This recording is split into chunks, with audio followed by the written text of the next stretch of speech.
Bismillahirrahmanirrahim. Assalamualaikum warahmatullahi wabarakatuh. Alhamdulillahilladzi anzala ala abdihi alkitaba wa lam yaj'al lahu 'iwaja. Qayyiman liyunzira ba'san shadidan min ladunhu yubashshiral mu'minina alladhina ya'maluna as-solihati anna lahum ajran hasanah. Asyhadu an la ilaha illallah wahdahu la syarikalah wa asyhadu anna Muhammadan abduhu wa rasuluhu la nabiyya ba'dah. Allahumma shalli wa sallim wa barik ala Muhammad wa ala alihi wa sahbihi ajma'in, amma ba'd. Qallahu fi kitabihil karim. A'udzu billahi minasy syaithanir rajim. Bismillahirrahmanirrahim. Ya ayyuhalladzina amanu taqullaha haqqa tuqatih wa la tamutunna illa wa antum muslimun. Sadaqallahul azim. Kaum muslimin, sidang salat tarawih yang dimuliakan Allah Subhanahu wa taala. Pertama-tama marilah kita panjatkan puji dan syukur kepada Allah Subhanahu wa taala karena atas berkat rahmat dan ridhonya Allah. Pada kesempatan ini Allah masih pertemukan kita dalam keadaan sehat wal afiat. Salawat serta salam kepada Rasulullah sallallahu alaihi wasallam. Semoga kita sebagai umatnya bisa meneruskan ajaran beliau insyaallah ila yaumil qiyamah. Kaum muslimin yang dimuliakan Allah Subhanahu wa taala, izinkan pada kesempatan yang mulia ini untuk menyampaikan masalah sabar.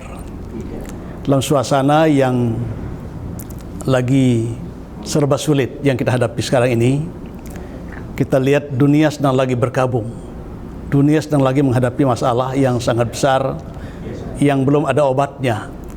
Jadi bukan saja di Indonesia akan, tapi dunia yang bergerak, dunia yang berkabung. Maka suatu ujian dan cobaan bagi kita bersama. Allah Subhanahu wa taala ingatkan kepada kita bahwa dalam surat Al-Ankabut ayat yang kedua bahwa A'udzubillahi minasyaitonir rajim. Hasiban nas ayyutraku ayyaqulu amanna wa hum la yuftanun. Wahai semua umat manusia, jangan Anda mengatakan dirinya sudah beriman kepada aku, kepada Allah, sebelum aku memberikan suatu ujian dan cobaan kepadamu. Jadi ujian dan cobaan ini berbagai macam coraknya, berbagai macam modelnya, berbagai macam bentuknya yang telah diberikan kepada kita semua dalam rangka menguji iman dan takwa kita kepada Allah Subhanahu wa taala. Bila mana iman kita kuat, iman kita tangguh, insyaallah kita akan bisa keluar dengan selamat dari musibah, ujian dan cobaan tersebut. Dan ini ada beberapa hal yang mungkin perlu kita persiapkan dalam menghadapi ujian ini. Salah satu antara lain adalah ujian yang bentuk sabar. Di dalam Al-Quran Al-Karim Allah ingatkan kepada kita bahwa kam min fi'atin qalilatin ghalabat fi'atin katsiratin biiznillah. Pada banyak golongan yang sedikit dapat mengalahkan golongan yang banyak atas izin Allah. Jadi kita lihat ujian dan cobaan ini, banyak orang yang justru golongan yang besar akan tapi belum tentu bisa menang. Akan tapi justru sebaliknya golongannya sedikit bisa menangkan sesuatu pertandingan atas izin Allah. Makanya Allah katakan dalam ayat yang lain bahwa qulillahu malikal mulki tu'til mulka man tasya wa tanzi'ul mulka mimman tasya wa tu'izzu man tasya wa tuzillu man tasya biyadikal khair innaka ala kulli syai'in qadir. Allah akan angkat derajat siapa yang beliau kehendaki. Allah akan muliakan siapa yang beliau kehendaki. Ingat, hanya Allah lah tempat kita akan kembali. Perjemaah kepada Allah Subhanahu wa taala, kami akan mencoba untuk membagi sabar ini menjadi beberapa hal. Antara lain adalah pesabar langkah menghadapi ujian dan cobaan. Makanya Allah katakan bahwa was-sabirina ajrahum was-sabirina bin saya ulang kembali, innama yus-sabiruna ajrahum bighairi hisab. Dalam surah Az-Zumar ayat yang ke-10, artinya sungguhnya orang-orang yang sabar mendapatkan tempat yang pahala yang tanpa batas. Artinya orang yang bersabar akan diberikan pahala oleh Allah dengan tanpa batas. Jadi bisa bayangkan, sering kita lihat ada orang yang bertengkar, ada orang yang berantem gara-gara hal yang sepele. Banyak hal orang yang jatuh gara-gara tergelincir oleh kerikil-kerikil kecil. Makanya kita lihat bahwa hanya orang yang sabarlah yang bisa mendapatkan kemenangan dalam hal tersebut. Kemudian yang berikut lagi, yang kedua adalah sabar dalam menghadapi perbedaan pendapat. Tidak sedikit kita lihat rumah tangga yang buyar, rumah tangga yang bubar, rumah tangga yang sampai berpisah, rumah tangga yang sampai bercerai. Terjadi perceraian akibat dari perbedaan pendapat yang dari hal-hal yang sangat kecil tadi. Makanya dikatakan oleh Allah Subhanahu wa taala surat Al-A'raf ayat yang ke-87. Di situ Allah firmankan bahwa wa in kana ta'ifatum minkum amanu billadzi ursiltu bihi wa ta'ifatul lam yu'min bi fasbiru hatta yahkumullahu bainana wa huwa khairul hakimin. Artinya, jika ada segolongan darimu yang terdapat perbedaan beriman kepada Allah dengan satu penyampaiannya ada pada segolongan yang tidak beriman, maka bersabarlah sehingga Allah menetapkan hukumnya di antara kita. Maka Allah yang sebaik-baik hakim dan yang paling adil di antara kita. Yang ketiga, sabar langkah untuk membela persatuan dan kesatuan. Nyata dalam Al-Quran Al-Karim surah Al-Anfal ayat yang ke-46, Allah ingatkan kepada kita bahwa wa ati'ullah wa ati'ir rasul wa la tanazza'u wa tudhibu rihakum wasbiru innallaha ma'as sabirin. Artinya, taatlah kamu kepada Allah dan taatlah kamu kepada Rasulmu, dan jangan kau berbantah-bantahan yang menyebabkan kamu akan kehilangan kendali, akan kehilangan wibawa, akan kehilangan kekuatan. Dan bersabarlah, sungguhnya Allah bersama orang-orang yang bersabar. Yang keempat, di dalam sabar langkah untuk menangani masalah ibadah kepada Allah Subhanahu wa taala. Di dalam ayat yang lain Allah ingatkan lagi kepada kita bahwa wa'tasimu bihablillahi jami'an wa la tafarraqu.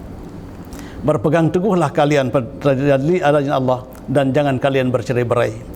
Kita lihat dalam bangunan yang kita miliki, setiap rumah kita ini adalah terbuat dari pasir yang sangat kecil, pasir yang tidak berdaya. Akan tapi akibat dari persatuan antara pasir yang satu dan pasir yang lain, sehingga demikian kita bisa nyaman beristirahat di dalamnya, kita bisa nyaman beribadah di dalamnya, kita bisa nyaman untuk bermusyawarah, bercengkrama dengan keluarga kita. Kenapa? Akibat dari pasir yang bersatu antara satu komponen dengan komponen yang lain.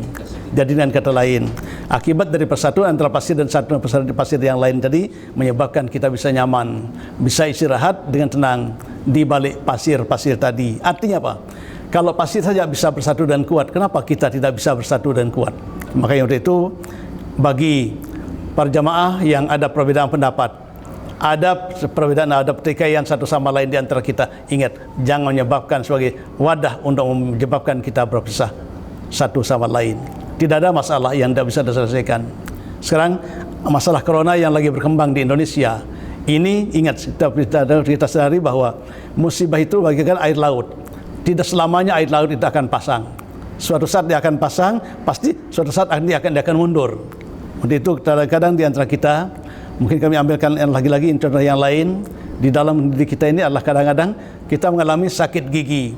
Padahal sekian lama, sekian puluh tahun kita dalam keadaan sehat walafiat.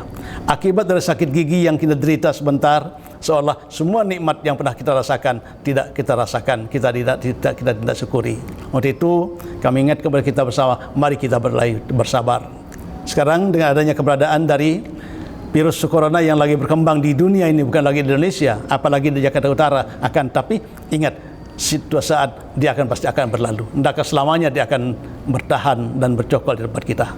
Ini hanya satu modal, satu adalah masalah sabar. Mari kita manfaatkan kesempatan momentum yang sangat mulia ini, kita isi dengan di malam-malam yang penuh dengan keberkahan ini dengan mengisi kegiatan-kegiatan tersebut dengan banyak zikrullah.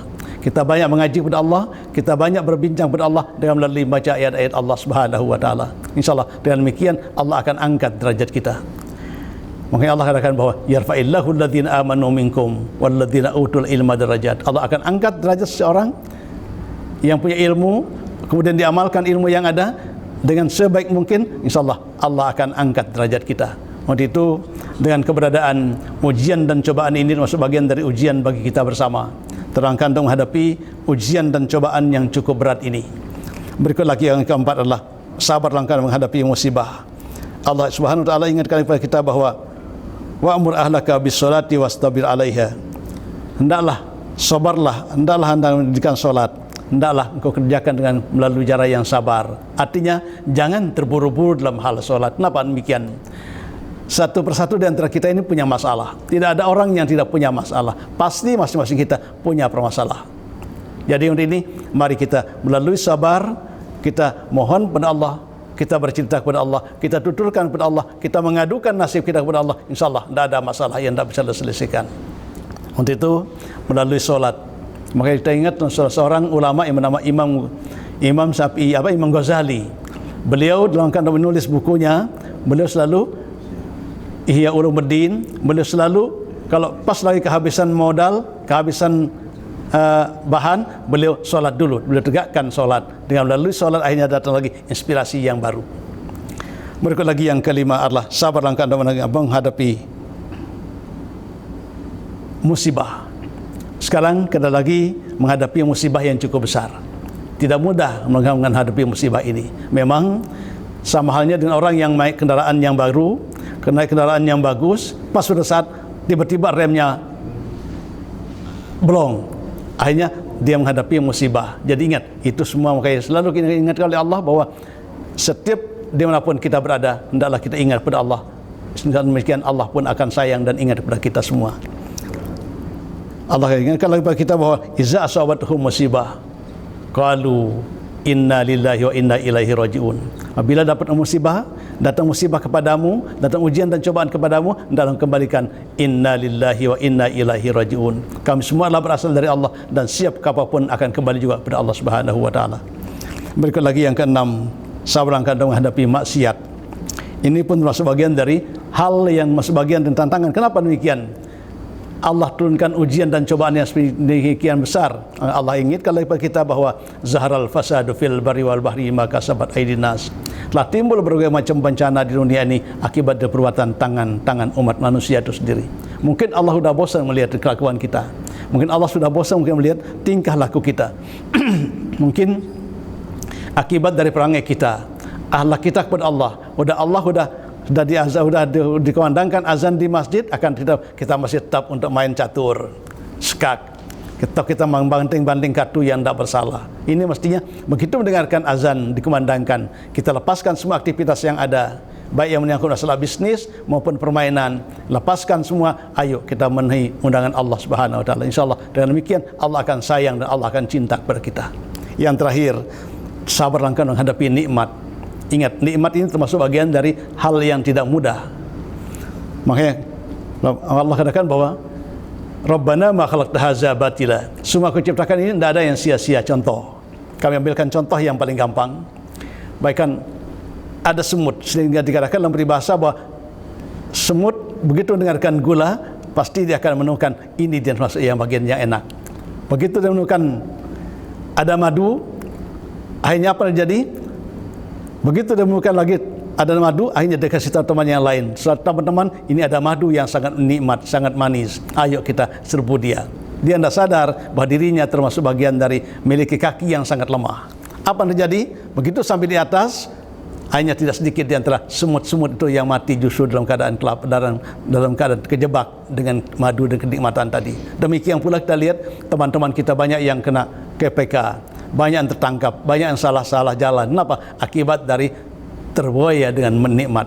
Mudah-mudahan kita bisa mensyukuri nikmat yang Allah berikan kepada kita baik untuk ujian, cobaan, musibah ini dengan secara baik dan benar.